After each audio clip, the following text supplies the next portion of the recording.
बीड़ी जलाई ले, जिगर से पिया। ज़ाबी अलोंसो, ये तूने क्या किया? क्या भाई, वहां अलावस को 3-1 से पेलने के बाद यहां पर टसुआ बहा जा रहे हैं। हंसी फ्लिक रो रहा है। हमारा वाला क्या कर रहा है? हमारे वाले को भी रोना पड़ेगा। रो रो क्राई। भाई प्लीज कमेंट सेक्शन में हैशटैग क्राई जरूर डाल देना। लेकिन रियल मैड्रिड ने जो बिल्कुल न्योछावर किया है। साजन जी घर आए, उस जिस तरीके से यहां पर रेड कारपेट बिछाया है कि भैया देखो, जो 5-6 पॉइंट्स की लीड थी वो हम तुमको सौंप रहे हैं, ऐसे ही सौंप रहे हैं। और बार्सिलोना को यहां पर ला लीगा में ऊपर आने का जो उन्होंने मौका दिया है, जो रिस्पेक्ट दी है, मेरे को लगता है कि ये दोस्ती में टॉप 10 रिस्पेक्ट मोमेंट्स का एक कंपाइलेशन बनेगा। लेकिन हाँ भाई, मैं इरिटेट हो जाऊंगा भाई कसम से, या हो चुका हूं। मतलब कुछ चीजें ऐसी हैं। अब मैं देखो, ओवर रिएक्ट अपन नहीं करेंगे, ओवर एग्जैजरेट अपन नहीं करेंगे। और आज के इस वीडियो में हम लोग काफी मैचेस पे बात करने वाले हैं। लेकिन शुरुआत अपने गिरेबान में ही झांक लेते हैं। रियल मैड्रिड ने यहां पर जीरोना रेलीगेशन ऑलमोस्ट है, कंफर्म है भाई। रेलीगेशन है, कंफर्म है। आईएसएल में खेलेंगे, अगर कभी चला तो चला आईएसएल। लेकिन तुम समझ रहे हो इस चीज को कि जिरोना से हम लोग ऑलमोस्ट हारते हारते बच गए भैया। जिरोना एक ऐसी टीम जिसको यहां पर नहीं आता खेलना। पिछले 1 साल से अगर हम बात करें, खेलना वेलना नहीं आ रहा, भूल गए। जो था वो 2 साल पहले ही था। उस टीम के अगेंस्ट रियल मैड्रिड ऐसे खेल रही थी जैसे रेलीगेट रियल मैड्रिड होने वाली है, ना कि जिरोना। रियल मैड्रिड ऐसे खेल रही थी जैसे प्री सीजन अभी तो चालू हुआ है, परसों चालू हुआ है यहां पर। जिरोना अपना फुटबॉल बिना डरे, ठीक है, बिना कुछ सोचे समझे, बहुत आराम से, संयम से, जब केओस मचाना था तो केओस, और जब कैलकुलेटेड रिस्क के साथ यहां पर गेम खेलना था, तो उन दोनों का ही एक परफेक्ट मिक्सचर के साथ यहां पर जिरोना खेल रही थी। उनका एक मिडफील्डर भी आई थिंक ओइना, वो भी काफी अच्छा खेल रहा था। लेकिन ओवरऑल अगर आप बात करोगे जिरोना की, तो यहां पर सबसे बड़ा टेक अवे जो मैं जिरोना के परस्पेक्टिव से इस गेम में देख रहा हूं वो ये है कि they played their football according to them.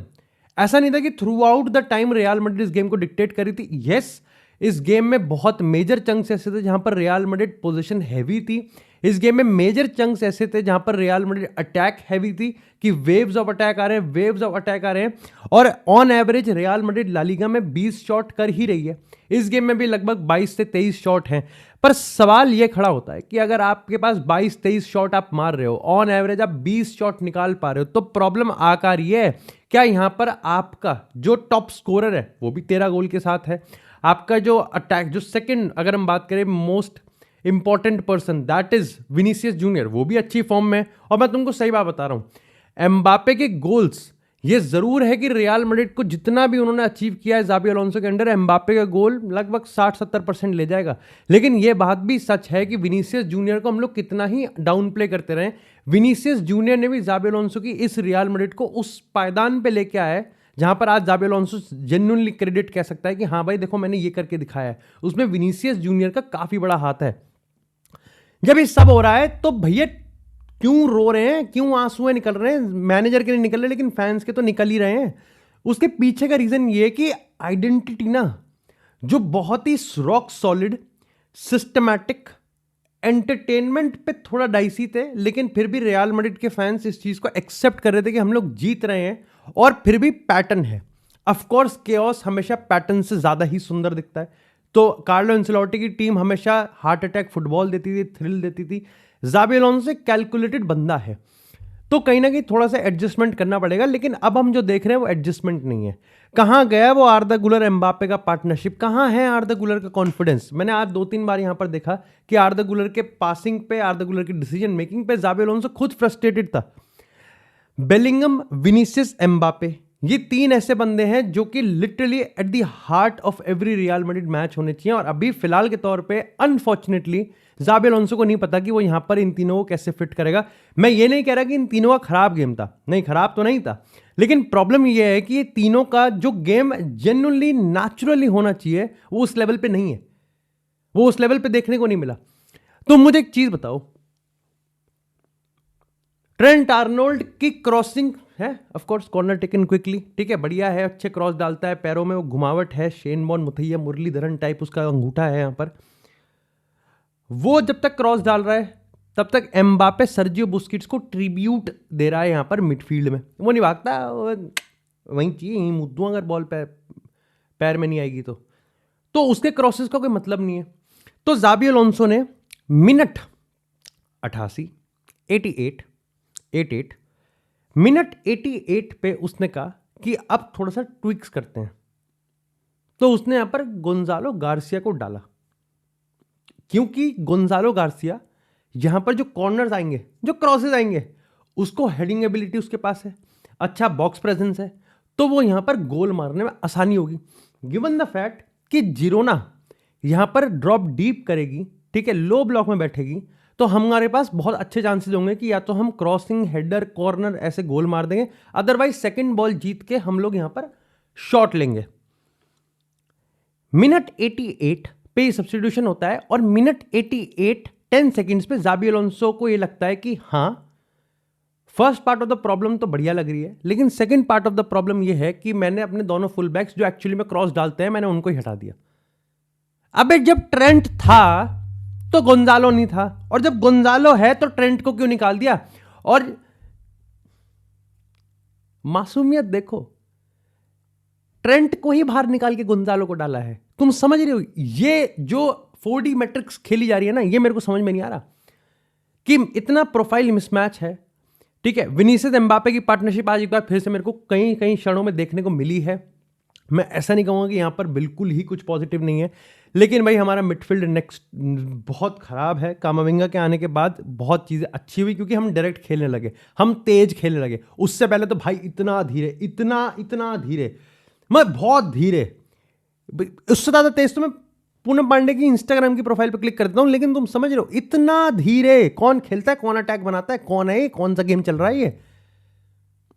I know मैं ज्यादा रैंट कर रहा हूं, बट रैंट मैं इसलिए कर रहा हूं क्योंकि बहुत उम्मीदें हैं यार। ये प्लेयर्स के पास जो वर्सेटैलिटी है, जाबी अलोंसो के खुद के एक्यूमेन के पास जो उसकी वर्सेटैलिटी है, हम उसका रत्ती भर भी इस्तेमाल नहीं कर रहे हैं। आई नो यहां पर एम्बापे को चांस बरी कर देने चाहिए थे, विनीसियस को चांस बरी कर देने चाहिए थे, बट उसके अलावा भी यहां पर जो क्वालिटी ऑफ शॉट्स है और डिफेंस की, तो भैया अभी बात ही नहीं करी है। मैं मिलिटाओ को मैं बिल्कुल भाई पूरे चरण स्पर्श कर रहा हूं, मैं यहां पर पैर धोऊंगा उसके, लेकिन मैं एक बात बता रहा हूं, यहां पर मिलिटाओ जितना ऊपर चढ़ के एग्रेसिवली यहां पर कर रहा है, और ये चीज हमने एल क्लासिको में भी देखी थी कि Xabi Alonso high like defensive line में ये भी करता है कि वो सेंटर बैक्स को ही डाल देता है कि भाई तुम मिडफील्ड में जाके यहां पर अपने रनर्स को या फिर किसी भी प्लेयर को मार्क करो, जिससे हम और ज्यादा एग्रेसिव प्रेस करें।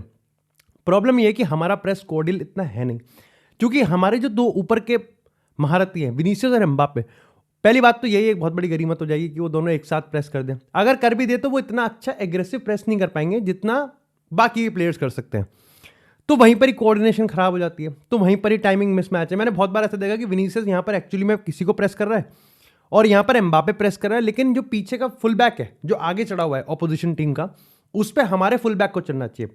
वेरी सिमिलर कि हंसी फ्लिक कैसे प्रेस करता है, लेकिन हमारे वाले टीम के प्लेयर्स ने 3 सेकंड लेट हुआ, वो 3 सेकंड लेट हुआ, फुल बैक को बॉल मिली, बॉल उसने पास करी, खत्म खल्लास।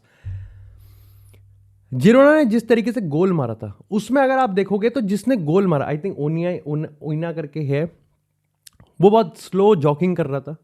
ठीक है, बहुत ही स्लो जॉगिंग कर रहा था, ऐसे ऐसे लाइक लिटरली बीड़ी फूक के आया, और उसने इतना बैंगर गोल मारा कि कोर्तवा, जो कि खुद एक रॉक सॉलिड बंदा है, उसको उसके पास भी कोई चांस नहीं था। और उसके उसके उसके जस्ट पीछे ही तुमको 3 मैड्रिड के मिडफील्डर दिखेंगे, वो उससे भी धीरे भाग के आ रहे हैं। वो तो लग रहा है कि अगर बीड़ी ये पी के आ रहा है जिसने गोल मारा है, तो जलाई इन्होंने है, और उसकी छोड़ी हुई आके पी रहे। तुम समझ रहे हो, ये प्रॉब्लम है कि हमारी टीम इंटेंसिटी नहीं दिखा रही। और अभी जो 10 दिन बाद यहां पर वो जो चोटीधारी आएगा, ठीक है, और इनके ईडर मिलिटाओ के नाड़ा रूडिगर के नाड़े में बांधेगा और फिर इनकी एक साथ उतारेगा।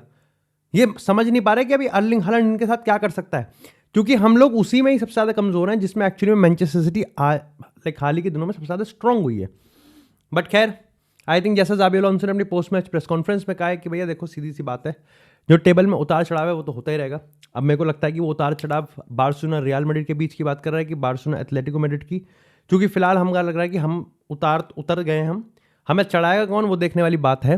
क्योंकि अगर हम यहाँ पर जिरोना की बात करें, हम राय वायकानो की बात करें, हम उन टीम्स की बात करें जिन टीम्स के अगेंस्ट रियल मैड्रिड को 3 पॉइंट उठाने ही चाहिए, तो ये और बड़ा एक सरदर्द हो जाएगा। क्योंकि अभी तक ये सरदर्द तो है ही कि हम बड़ी टीम्स के अगेंस्ट नहीं जीतते, अब ये और सरदर्द हो जाएगा कि यहाँ पर हम उन टीम्स के अगेंस्ट भी नहीं जीतते जिनसे जीतना ही चाहिए, तो हम जीतते मिडल वाली, बीच वाली टीमों के अगेंस्ट है। That's pretty fucked up. खैर, इसी के साथ अगर बात करते हैं अब थोड़ी सी सेकंड मोस्ट इंपॉर्टेंट मेरे लिए, that is Arsenal versus Chelsea. और मैं तुम्हें बताऊंगा, मैंने ड्रॉ ही प्रेडिक्ट करा था और मेरे को गेम अच्छा लगा। लोग कहेंगे कि यहां पर क्या है भाई, यहां पर गोल नहीं आ रहे, शॉट्स वगैरह नहीं है, हाई स्कोरिंग गोल होना, not everything is about high scoring goals वगैरह। ये मेरे को जनरली बार्कलेज वाला एरा याद दिला देता है कि फर्क, लाइक आई नो यहां पर काइसेडो ने रेड कार्ड उठा लिया, ठीक है, 10 मैन हमको देखने को मिला, और यहाँ पर किसी भी एक लाइक फुटबॉल फैन को एंटरटेनमेंट वाइज 10v11 चाहिए नहीं, क्योंकि फिर वो थोड़ा प्रेडिक्टेबल हो जाता है। बट मैं तुम्हें बताऊंगा, अगर तुमको 10v11 बहादुर, अगर जिसे कहते हैं ना बहादुर प्लेयर्स, अगर तुम्हें उसका एक परिचय चाहिए, तो भाई तुमको ये चेल्सी वर्सेस आर्सेनल का गेम देखना चाहिए, जहाँ पर चेल्सी 10 मैन के साथ ना ही सिर्फ गोल मारती है, ऑफकोर्स फिर कंसीड भी कर लेती है, लेकिन उसके बाद भी उन्होंने आर्सेनल के नाक में दम करके रखा था, इतना कि यहां पर मिकेल आर्टेटा कहता है कि हम तो 11 बंदों के साथ खेलने आए थे, 10 वाले का तो प्लान आउट ऑफ सिलेबस था भाई। गेम फ्रंट फुट पे स्टार्ट करती है चेल्सी। मेरे को लगता है कि स्टार्टिंग में यस, डिस्पाइट कि चेल्सी हायर फेवरेट थी, चेल्सी हायर मोटिवेटेड थी, हाईली इंस्पायर्ड और कॉन्फिडेंट दिख रही थी, बट दोनों ही तरफ से मेरे को यहां पर रश्ड पैनिक पासेस देखने को मिले। आर्सेनल की तरफ से तो कोऑर्डिनेशन था ही नहीं कोई, ठीक है। दूसरी चीज कि आर्सेनल के रिगार्डिंग जो सबसे ज्यादा तारीफ मैं करता हूं कि how coordinated and structured their defences, चाहे डिस्पाइट कि वो पिच के किसी भी एरिया में हो, चाहे वो लो ब्लॉक में हो, मिड ब्लॉक में हो, हाई ब्लॉक में हो, लेकिन वो इतनी जल्दी आते हैं अपने स्ट्रक्चर में कि बीच बिटवीन द लाइंस उनके पीछे की बॉल निकालना लिटरली बहुत ज्यादा मुश्किल है। लेकिन यहां पर पेड्रो नेटो की बात करें या एस्तावियो की बात करें या फिर जाओ पेड्रो की बात करें, आई थिंक इन तीनों ने ही बड़ा ही खूबसूरत तरीके से यहां पर इस गेम को खेला गया है। और तारीफ करनी होगी यहां पर अब, क्योंकि मैं चेल्सी को रिसेंट टाइम्स में काफी देख पा रहा हूं, तो एंजो फर्नांडेज जिस तरीके से खेल रहा है, उसके ऊपर जब आपके पास पेड्रो नेटो, जब आपके पास यहां पर एस्तावियो, जब आपके पास यहां पर एंजो, ये सारे ऐसे प्लेयर्स हैं जिनमें क्रिएटिविटी भी है, लेकिन they are very chaotic player.